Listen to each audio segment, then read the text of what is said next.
हां झाली का सगळी तयारी? कामं झाली सगळी? आणि गेस्टसाठी गिफ्ट आणायची होती त्याचं काय झालं? आणलीत ना? हां आणि मला फायनल अपडेट कधी देणार? मला कुठलेही इश्यूज नकोयचा ऐन वेळेस. जे काय असेल ते आत्ता सगळं फायनल व्हायला पाहिजे. नाही नाही या स्टेजला बाकी कुठलेही ऑप्शन्स मला नकोय. हां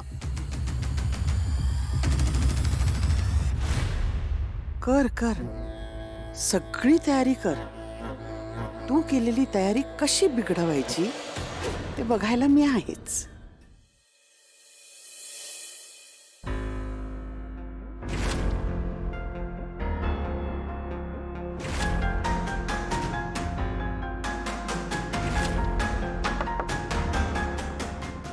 दादा येऊ. काय झालं दादा, मला बोलवलंस? तू रोहनचा आणि त्याच्या ताईचा अपमान केलास. मी? हे बघ परवासारखं परत परत व्हायला नको म्हणून मी तुला स्पष्ट विचारतोय. तू त्यांना बरंच काही बोललास असं आदिरा सांगत होती मला आणि म्हणून ती चिडली. आणि तिने काय केलं हे बोलली का ती तुला?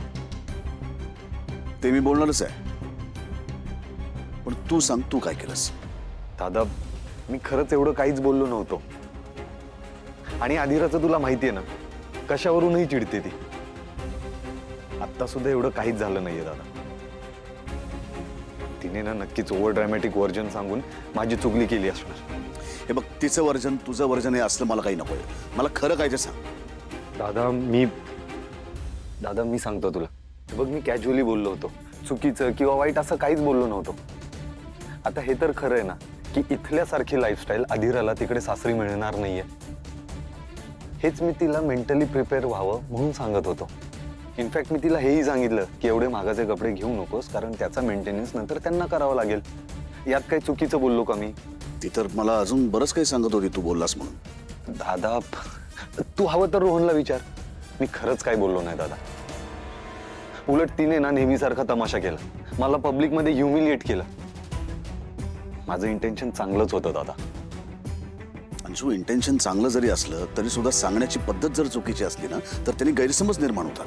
ओके दादा you are right. Maybe माझी जागा चुकली. सॉरी. ठीक आहे तू आदिराशी सध्या तरी काही जास्त बोलायला जाऊ नकोस. एकतर ती हायपर आहे त्याच्यात तिचं लग्न जवळ आलंय. उगाच ना अजून काही प्रॉब्लेम यायला नको. मी बघतो मी बोलतो आदिराशी.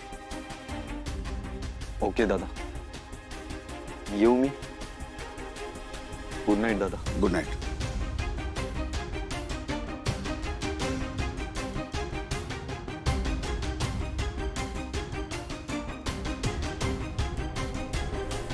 वीण दोघातली तुटे ना.